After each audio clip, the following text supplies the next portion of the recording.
You have to learn. உங்களை ஒரு ஆதர்ஷ தம்பதியாகவே கண்டிப்பாக அப்படி தான் சொல்லணும்.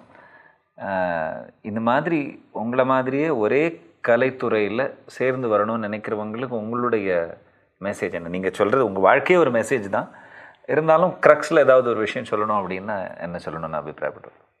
First ego விட்டுணும். ஈகோன்றது இருக்கக்கூடாது. ரெண்டாவது, நம்மளுக்கு ஏதோ தெரியும்னு இருக்கிற பாருங்க, அது ரொம்ப தப்பு. அது தெரியும், நம்மளுக்கு என்னமோ தெரியும்னு நினைக்கக்கூடாது, தெரிஞ்சுக்கிறதுக்கே ஒர்க் பண்ணிருக்கணும் அவங்க. மூணாவது,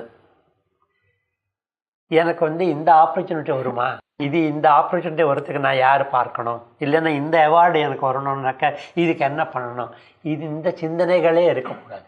பொதுவாக எந்த தம்பதியராக இருந்தாலும் சாதாரணமாக நம்ம என்ன கேட்போம், நம்மளுக்கு எல்லாருக்கும் என்ன சொல்லுவாங்கன்னா, ஒருத்தர் புரிஞ்சுக்கணும், பொறுமையாக இருக்கணும், ஒற்றுமையாக இருக்கணும்.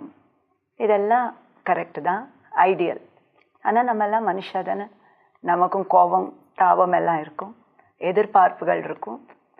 அது நமக்கு கிடைக்கலன்னா ஒரு வருத்தங்கள் இருக்கலாம், சலிப்பு வரலாம். அந்த மாதிரி நேரத்தில் அவர் சொன்ன மாதிரி சண்டையோ டிஃப்ரென்ஸ் ஆஃப் ஒப்பீனியனோ வராமல் இருக்கணும்னா, இது என்னோட அனுபவத்தில் சொல்கிறேன், எனக்கு யூஸ்ஃபுல்லாக பட்ட ஒரு ட்ரூத் என்னென்னா, நம்மளை நாம் ரிமைண்ட் பண்ணிட்டு இருக்கணும். என்னன்னா, that real taking is in giving. So நம்ம பொறுத்தையார்கிட்டேருந்து என்ன எதிர்பார்க்குறோமோ அதை நாம் மற்றவாளுக்கு அள்ளி கொடுக்கறதுக்கு தயாராக இருக்கணும். அந்த மாதிரி மனப்பான்மை எப்போ வந்துடுதோ, குறையொன்றும் இல்லைன்னு சொல்கிறா பாருங்க, அந்த மாதிரி அமைதி நிலை தானாக வந்துடும் நான் நினைக்கிறேன். உங்களுடைய மகள்களும் பரதநாட்டியத்தில் குச்சிப்புடியில் இருக்காங்க இல்லையா?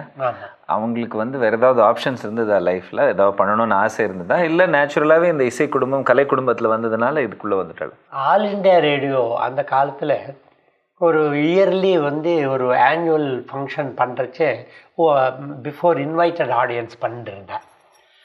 அப்போது என்னை கூப்பிட்டு கேட்டா, பசங்களை வச்சு நீங்கள் ஏதாவது பண்ணால் நல்லா இருக்குவேன் அப்படின்ட்டு. அப்போது Lasya was only 2.5 years old, second daughter. First 3.5.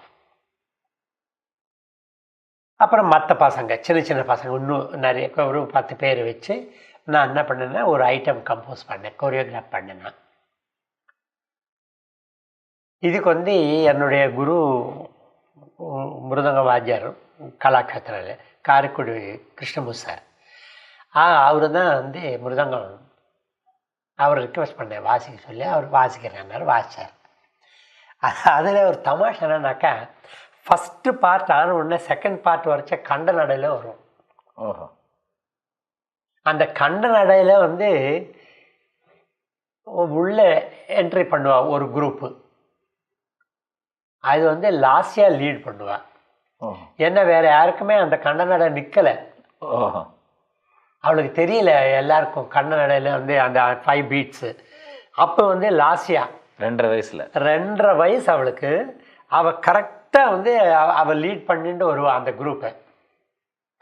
எங்கள் வாத்தியார் சொன்னார், டேய் முதல்ல அவளுக்கு திஷ்டி எழுதிடா, கண்ட நடையில் அவளை கரெக்டாக வராடா அப்படின்ட்டு. ஸோ